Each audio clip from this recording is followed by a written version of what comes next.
seul titre dans cette édition d'information, les résultats provisoires à l'issue des élections sénatoriales qui viennent de se tenir dans notre pays donneraient le Parti démocratique gabonais largement vainqueur sur l'étendue du territoire national. Quelques surprises sont à signaler. Voilà tout pour le principal titre. Assalamu alaikum wa rahmatullahi wa barakatuh.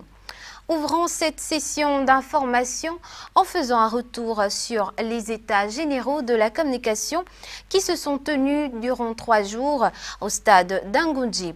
Un souhait est émis par les professionnels du domaine, celui de voir aboutir les décisions prises au cours de cette retrouvaille. Ahmed Farlambeni Evaka, reportage. Au terme de 3 jours de dialogue, d'échanges et d'exposés, les experts et les acteurs de la communication ont essayé de passer au peigne fin les difficultés que rencontrent les agents de ce secteur d'activité. Satisfaits des états généraux de la communication, les artistes de l'information et du divertissement n'attendent plus que la mise en place de ces recommandations. C'est une volonté manifeste qui a été un pas qui a été franchi. On attend simplement l'application évidemment des recommandations qui ne devraient et qui ne doivent pas prendre du temps. C'est ce qu'on pense. Mais il est tout à fait urgent et utile, important. Il faut oser aller secourir ceux-là qui travaillent dans le métier de la communication. Mais nous espérons simplement qu'avec ces recommandations, avec peut-être la volonté, moi je pense que c'est une volonté politique avec de nos dirigeants, on pourra peut-être atteindre le niveau de celui que l'on veut donner aujourd'hui aux communicateurs gabonais, qui n'est pas le dernier quand on regarde quand même les noms que nous avons dans notre pays. Un secteur prometteur qui attire des jeunes dynamiques, pleins de volonté, désirant démontrer leur capacité sur la toile médiatique. Mais comme le signale une douane du cadre, sur le terrain, c'est une autre vie. Les difficultés sont vraiment, comme je disais, énormes. Vous avez des injures, vous avez des agressions, vous avez des gens mal intentionnés que lorsqu'ils voient une caméra ou lorsqu'ils voient un journaliste avec un micro, automatiquement, c'est le mal qui se reflète. Il y a des gens qui vous donnent des propos qui ne sont pas bien et qui peuvent vous amener à vous décourager ou à être frustré tout au long de la journée. Ce que nous voulons voir, les avancées, les aboutissements des états généraux. Nous voulons les ressentir dans nos vies, dans notre milieu professionnel. Des nombreux métiers dans son répertoire, la communication, 4e pouvoir au Gabon, est en phase de retrouver ses lettres de noblesse. Au fur et à mesure que les jours passent, Librevillois et automobilistes éprouvent davantage d'énormes difficultés à se déplacer pour les premiers cités et pour d'autres à exercer convenablement leurs activités comme avant le déclenchement du mouvement d'humeur. Vanessa Fatim Machitanda pour le compte-rendu. De nombreuses rencontres entre le gouvernement et les membres de l'Organisation nationale des employés du pétrole. 3 au total depuis le mouvement d'humeur lancé par l'ONEP. La situation ne semble toujours pas s'améliorer dans les stations-service de Libreville. Sur la question de Libya Oil, nous pouvons dire que l'essentiel de leur cahier des charges ayant conduit à la grève au sein de cette entreprise a fait l'objet d'un accord qui n'est pas encore signé simplement, mais nous nous sommes accordés sur les points qui pourraient nous amener à conclure cette crise. Et à partir du 17, nous allons négocier les accords collectifs d'établissement de cette entreprise. Sur la question de la CNAMGS, nous sommes en désaccord total parce que l'État fait valoir l'impossibilité pour lui de suspendre les prélèvements au motif que cela entraînerait une suspension des prestations dont personne ne bénéficie de manière effective parce que les plateaux techniques n'existent pas. Les structures médicales préfèrent recevoir des personnes qui payent cash. Les personnes qui ne sont pas immatriculées, qui font l'objet d'un prélèvement, ne peuvent même plus user de leur assurance maladie privée, qui était un acquis. Donc pour toutes ces raisons, nous avons dit, suspendons, nous nous asseyons, nous redéfinissons ensemble avec d'autres acteurs du secteur privé un nouveau taux, un nouveau seuil de cotisation, donc un nouveau plafond et une nouvelle assiette. Un retour à la normale était pourtant promis pour ce lundi par le gouvernement, un retour que le secrétaire général de l'ONEP contredit fermement. Je confirme ici formellement qu'à la suite des échanges qu'il y a eu le mardi, jeudi et vendredi, nous avons profité du week-end pour consulter nos bases. Nous avons tenu des assemblées générales simultanément à Libreville, Port-Gentil et Gamba, qui sont nos principales bases. Et il a été unanimement décidé que la grève se poursuivrait tant que nous n'aurions pas obtenu gain de cause. À toutes fins utiles, ce mouvement d'humeur de l'ONEP, effectif depuis le 9 mars écoulé, au vu de la dimension inquiétante que prend la dite grogne, usagers et automobilistes payent le lourd tribut, demandant purement et simplement une levée de bouclier pour la reprise normale des activités. Le directeur général de la Sogatra, au cours de l'émission Une heure pour convaincre de nos confrères d'Africa numéro 1, a levé un coin de voile sur les innovations enregistrées au sein de cette entreprise. Je vous propose à présent un extrait de son passage. Mais les taxis compteurs, les prix sont déjà très démocratiques. Je vais vous prendre un exemple. Vraiment? Très, très démocratique. Je vais vous prendre un exemple. Il faut déjà savoir que les taxis compteurs du Gabon ont des éléments techniques mis à l'intérieur qui n'existent dans aucun autre pays. Je sais que vous voyagez, vous êtes des journalistes, vous êtes allés en Côte d'Ivoire, vous êtes allés en Libye, à Paris et partout. Vous êtes allés à Paris, vous pouvez me montrer un seul taxi qui a une caméra à Paris? Aucun. Les caméras pour la première fois, c'est au Gabon. Nos taxis ont le GPS. Nos taxis ont la vidéosurveillance. Nos taxis ont la boîte noire et il y a un certain nombre d'éléments qui sont mis là-dessus. Je peux communiquer avec les taxis. C'est vrai que ça se fait ailleurs, mais ce que je vous ai cité préalablement n'existe nulle part, sauf au Gabon. Mais l'inconvénient du Gabonais, c'est que quand c'est le Gabonais qui prend la marche en avant, on critique. Ça aurait été fait ailleurs, beaucoup de personnes auraient applaudi. Nous avons décidé de faire les taxis compteurs. Avant même qu'on ne lance les taxis compteurs, beaucoup ont écrit sur la toile pour dire que ces taxis compteurs ne vont pas marcher, que le prix sera à 30 000, 40 000, 50 000. Refaites aujourd'hui le trottoir. Le micro-trottoir est demandé aux gens. Tous ceux qui ont critiqué le taxi compteur hier sont ceux-là même qui sont férus de ces taxis compteurs et beaucoup sont venus ici. Tous leurs enfants sont transportés par les taxis compteurs parce que nous avons ici mis un module qu'on appelle le tasso scolaire.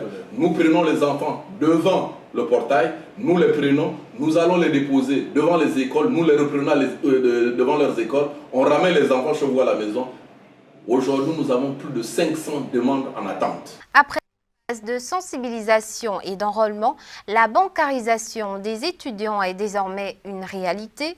Ces derniers prennent d'assaut les différents établissements bancaires de la place pour l'obtention des allocations qui leur sont allouées. Voici le reportage d'Ahmed Ryan Zengi. C'est désormais une réalité. Le paiement des allocations d'études aux étudiants gabonais par voie bancaire est appliqué sur l'ensemble du territoire national. Apparemment, depuis que cette révolution se passe, tout va à merveille, il n'y a pas d'anomalie, tout se passe bien. Il n'y a pas d'étudiants qui se plaignent, en fait, tout va à normal. Une effectivité donnant à chaque étudiant un compte bancaire pouvant permettre à ces derniers de recevoir directement leur bourse sans difficulté comme par le passé. Tous les étudiants d'AFAM récupèrent leur argent sans souci, il n'y a pas d'anomalie, c'est tranquille, ça va. Mais nous, ce qu'on a peut-être déploré au niveau du BA, c'est que le premier jour, on était très mal reçus. On était obligé de former une file indienne qui va jusqu'à la rue là-bas, sous le soleil. Personne ne nous avait dit qu'il y avait une salle d'attente. Ça, c'est pas un problème. Bon, le processus, c'était qu'on prend la carte et on revient changer le code et tout. C'était un peu trop long. Par rapport à ce qui se passe au trésor public, on le fait en un jour. Ben, ici, il y avait un petit problème, ils nous ont expliqué que ce n'est pas les mêmes machines, ce n'est pas les mêmes processus. Mais sinon, au niveau de l'argent, on perçoit normalement notre argent. C'est là une initiative salutaire du ministère de l'Enseignement supérieur et l'Agence nationale des bourses du Gabon, qui n'ont ménagé ni leurs efforts ni leur temps pour trouver des solutions aux problèmes de retard de paiement de bourses devenus un lointain souvenir.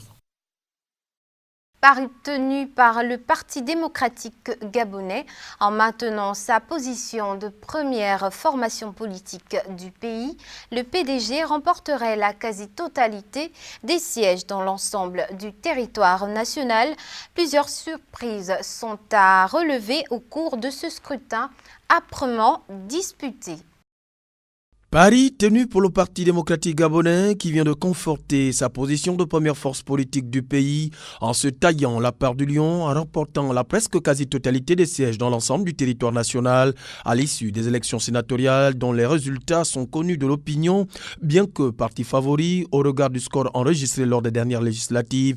Ici, la stratégie principale retenue a été le recours aux médias par le truchement de l'émission Le débat d'expression directe sur la chaîne publique pour parvenir à une sensibilisation maximale de l'électorat. Nous l'accueillons avec beaucoup d'humilité, qui est notre credo au niveau du CLR.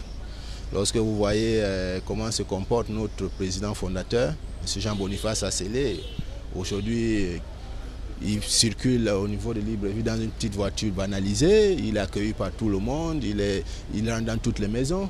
Donc nous ne pouvons que suivre ses pas, donc nous l'accueillons vraiment avec beaucoup d'humilité et de responsabilité.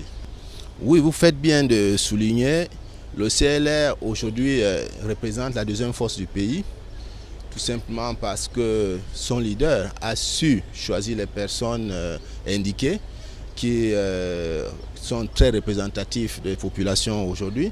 Et à travers ces résultats, ce n'est que la conséquence de ce choix qui est une très bonne chose parce que c'est la promotion des jeunes, c'est la promotion d'une nouvelle classe politique que nous faisons au niveau du CLR. Souvent boudé à tort ou à raison par certains groupements politiques de l'opposition comme de la majorité, l'organisation efficiente des scrutins au Gabon semble connaître peut-être des améliorations significatives. Les élections se sont très bien passées dans le 4e et le 3e arrondissement. Nous avons reçu dans le 3e arrondissement 5 candidats qui se sont présentés. Dès l'ouverture de bureau de vote, nous avons vu l'affluence auquel au premier siège, il y a eu des votants. Donc ce candidat a eu un pourcentage de 100%. Au deuxième siège aussi, du 3e arrondissement, ce candidat a obtenu de 100%. Au 4e arrondissement, au premier siège, il y a eu aussi des victoires, auquel au premier siège, il y a eu un candidat votant 100%. Le deuxième siège, un candidat qui a eu ses voix 100%.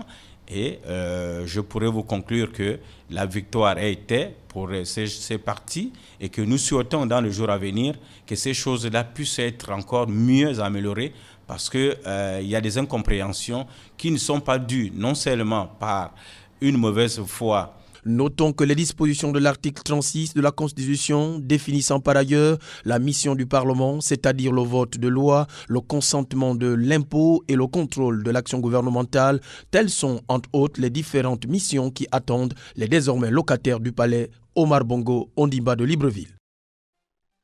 Actualité internationale à présent et cette fois-ci je vous emmène du côté du Nigeria où 250 soignants nigérians seront envoyés dans les pays de l'Afrique de l'Ouest touchés par le virus d'épidémie d'Ebola. Issa Mefan sur des images de l'AFP. L'Union africaine a annoncé l'envoi de 250 soignants nigérians dans les pays de l'Afrique de l'Ouest les plus touchés par Ebola et a lancé une nouvelle collecte de fonds pour lutter contre l'épidémie. On n'est jamais mieux servi que par soi-même. Même si les autres pays nous aident, si nous ne nous aidons pas nous-mêmes, ça ne marchera pas. Donc l'Afrique se réveille. Nous allons déployer 2000 travailleurs africains, provenant notamment du Nigeria, de la République démocratique du Congo et d'Éthiopie. Et nous allons montrer au monde entier que l'Afrique ne laisse pas ses pays frères seuls face à leur destin.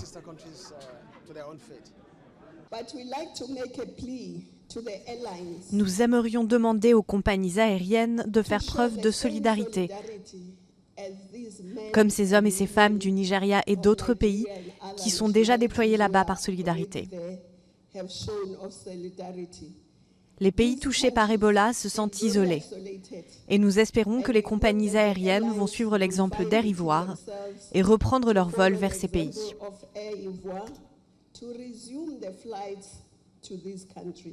En France, parlons de la grève de taxi qui paralyse le secteur du transport.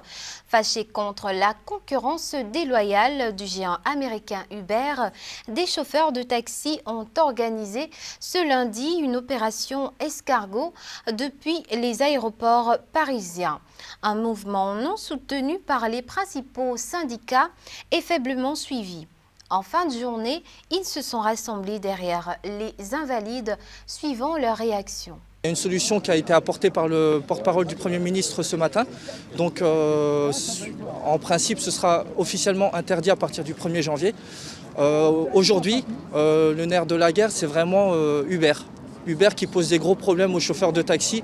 Ils sont en train de tuer un métier, ils sont en train de tuer 18 000 artisans dans la ville de Paris. Aujourd'hui, le souci, ce n'est pas ceux qui font, mais principalement, c'est la sécurité du consommateur qui est transporté par des gens qui n'ont aucune formation, qui ne sont pas assurés pour le transport de personnes, qui font ça illégalement en parallèle à des aides qui touchent de la part de l'État, comme des allocations chômage, le RSA ou des pensions retraite. Uber Pop, déjà, on ne comprend même pas pourquoi ça existe. Ça aurait dû jamais sortir de terre. Jamais. Parce que c'est du transport illégal. Là, on permet à des chauffeurs qui ne sont aucune autorisation de faire du transport de personnes à faire ça à titre onéreux. Un peu de sport dans cette édition d'information. Dans un gymnase planqué dans un sous-sol, des ados testostéronés se prennent à bras le corps dans des prises des jiu-jitsu. J'y arrive avant de boxer avec une énergie féroce en rêvant de devenir Bruce Lee. Mohamed Ali ou Bashir Ahmad, le premier Pakistanais à accéder à la gloire du combat libre à l'étranger. Un reportage de l'AFP. Un sous-sol de Lahore, temple du combat libre, appelé le MMA. Mélange d'arts martiaux, de lutte et de boxe, ce sport extrême explose partout dans le monde. Au Pakistan, il émerge timidement grâce à quelques passionnés, dont la star locale, Bashir Ahmad. Vous remarquerez, si vous parlez aux gens au Pakistan, ils adorent la lutte américaine, ils adorent l'action. Il n'y a aucune raison que ce sport ne prenne pas ici. Mais le gros problème, c'est qu'il n'y a pas d'argent pour le développer. De son côté, Bashir fait tout ce qu'il peut pour convertir la jeunesse pakistanaise. Ce Pakistano-américain s'est formé en Thaïlande avant de lancer les premiers combats en 2009.